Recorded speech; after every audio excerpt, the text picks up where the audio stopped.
Hey there, welcome to the Millennial Book Junkie. My name is Monique, and it's been a little while since I posted a wrap-up video. I kind of disappeared from BookTube last month for a few reasons. The first one being is I turned 40.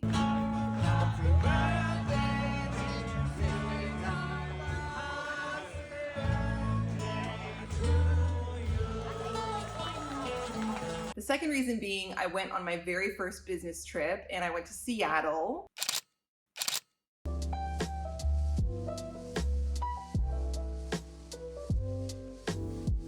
And the third reason is because I was actually working on my horror novel.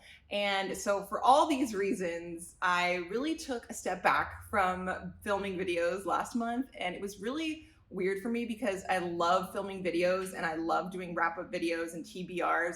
So I kind of felt like off sync because I was not filming videos. And I also feel like the videos help me keep on track with like my reading and my goals, and it's like gives me a hub to be like, okay, this is what I'm reading, this is what I read, this is how I felt. So the fact that I didn't do any of that in August is just really strange. But August was a really strange month because turning 40 is kind of a really strange thing. I mean, it was kind of bewildering how fast 40 came. I feel like it was only a handful of years ago that I was turning 30.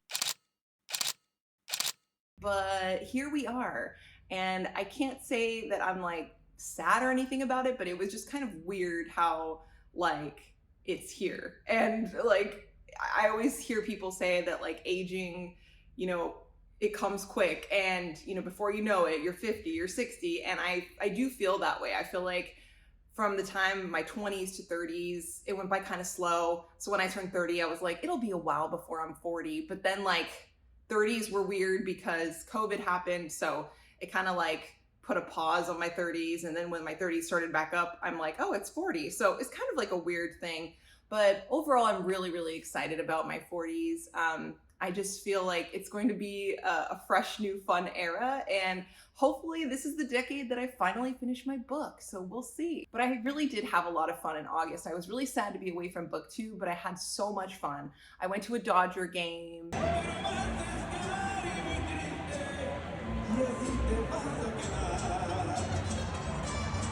I went on a ghost tour. I went on a food tour.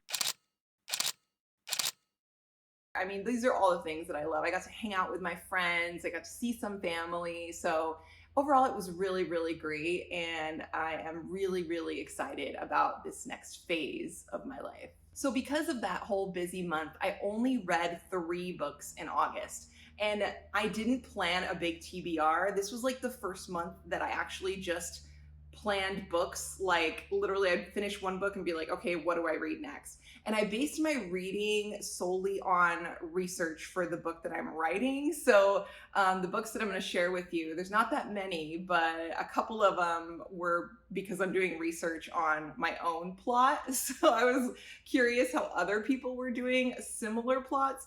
So maybe you can kind of guess what my book is going to be about, or some kind of idea of what the book is going to be about based on the books that I'm going to share. So the first book that I finished in August was Famous Last Words by Gillian McAllister. I actually started reading this one end of July and I finished it early August. This book was about a woman who wakes up in the morning, her husband is gone, she thinks he just left for work without really saying goodbye, and it's the first day where she has to drop her little girl off at school, preschool, for the very first time.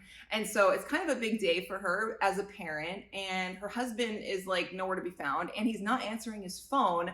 It turns out that he's actually on the news holding other people hostage in a warehouse. And so she's like, oh my gosh, what is happening? And so she calls her sister to like take care of her little kid, and then she has to go and deal with this hostage situation. And then from there, the book kind of unfolds as to why her husband did this in the first place, and kind of like the cops that she works with to figure out like why he would do such a thing. So this was my second Gillian McAllister book, and the first book that I read by her was Wrong Place, Wrong Time, which I did really enjoy, but I think I only gave that one like a 4-star because there was something about it that I just was missing for me. I can't really explain it, but this book was really, really intense in the beginning because of the hostage situation, and I like couldn't put it down the first, I don't know, 50 pages or however long that hostage situation lasted. And I was like, oh my gosh, Gillian McAllister, she knows how to write such a good book. And I was so hooked. But then it kind of like did one of those things where it was like the hostage situation was only in the beginning. And then it was like, fast forward X amount of years, and we got to figure out like what happened and why the husband did it. And for me, that just kind of slowed things down, and I was not ready for things to slow down. I was really like in it. It was very suspenseful in the beginning, and I was like, oh my gosh, this is so good. And then we kind of like, that was only the first little part of the book, and I was like, no, it was so good. So then so then the book goes on, and then you try and figure out like what happened to the husband. And which was fine, but I just find that I didn't really care about like the cop that was hired to investigate. He actually wasn't a cop, he was a negotiator to like investigate why her husband was doing this. And I just didn't really care about him and his life. I don't know why.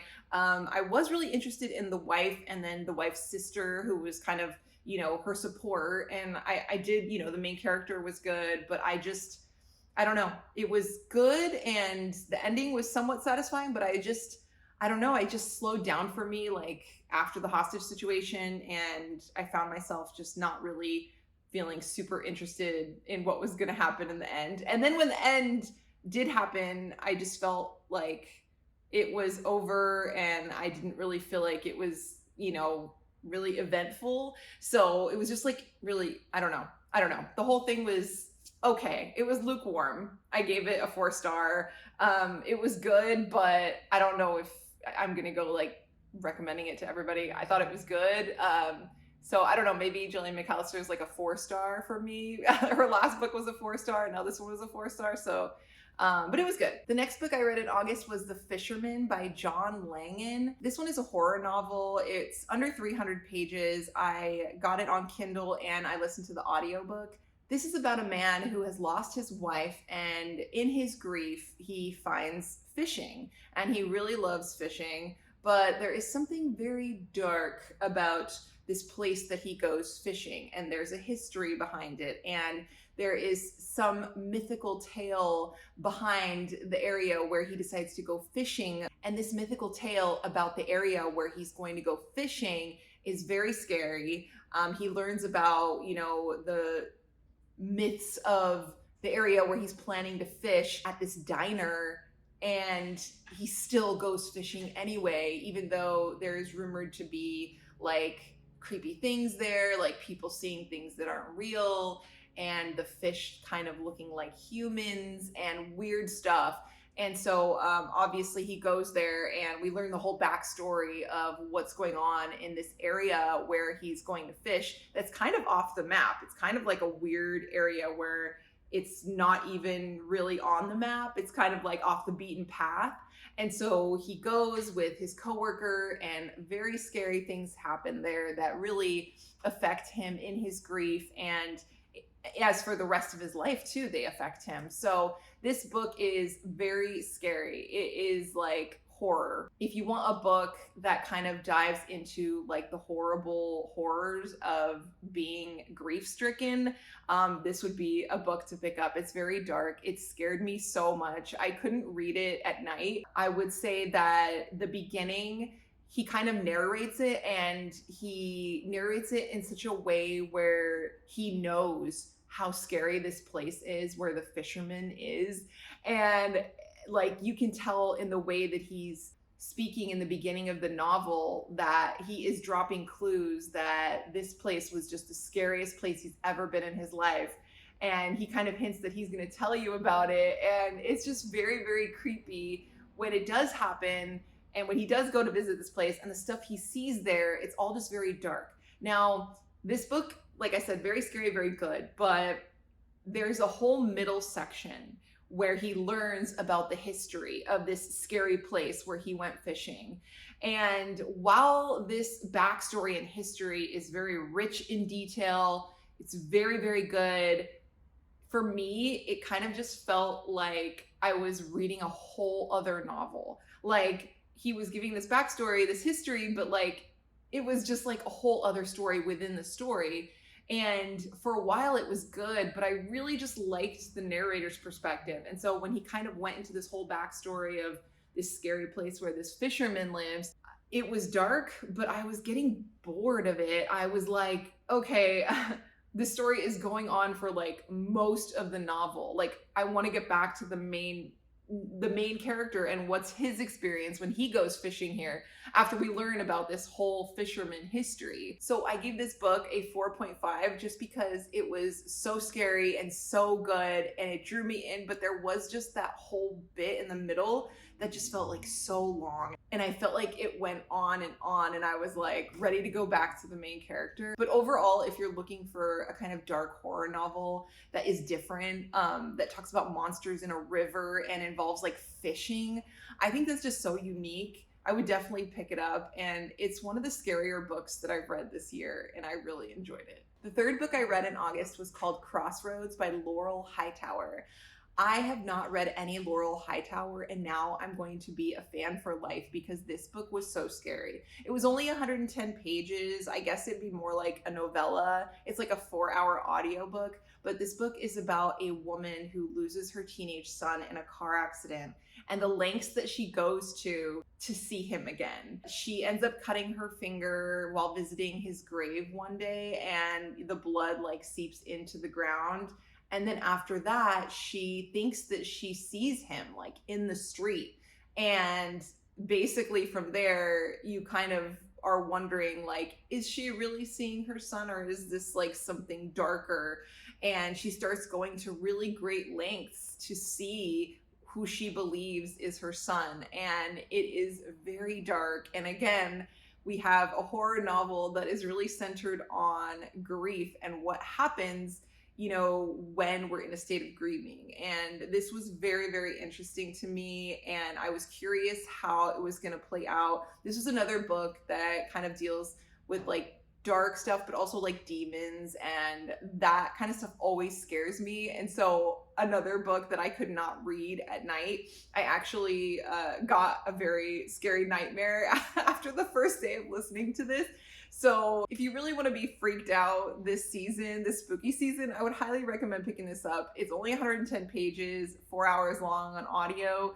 Really, really good. The ending confused me. I had to Google it, but once I Googled it, I was like, okay, I kind of put the pieces together on my own and was like, I think this is what happened. And if that's the case, then that's really devastating, but also really, really good. I know Laurel Hightower also wrote The Day of the Door, I think it's called, and I've heard really good things about that one. So I'm really interested in reading more of her books. I give this one a 5-star. The only thing about this one is that like it's not available on Kindle. I either had to buy the paperback or listen to it on audio. So I think I listened to it on Libby. But it's really, really good, really, really scary. Highly recommend. And so that's it. It feels really weird to say I only read 3 books last month, especially when they were books that I never even told you I was reading. But those are the 3 books that I read last month, and I really, really enjoyed them, even though they were a little bit scary, and even though I didn't share what I was reading, which was very strange. But let me know what you thought about the descriptions of these books. Have you ever read these authors? And also let me know how your reading month in August was. I hope it was better than mine. Obviously, I do feel like mine was good, but I just feel like I did not read as much as I wanted to. But the good news is I did make some progress on my horror novel. I'm about 30,000 words in, which is the most I've ever been in on a novel before. I always start novels and I like kill them after like 5,000 words. So it's going slower than I thought, but it is going. So I'm very excited to report that. So I will continue reporting updates on that as I go along. But thank you so much for watching, and don't forget to like and subscribe if you like this content, and I will see you guys next time. Bye.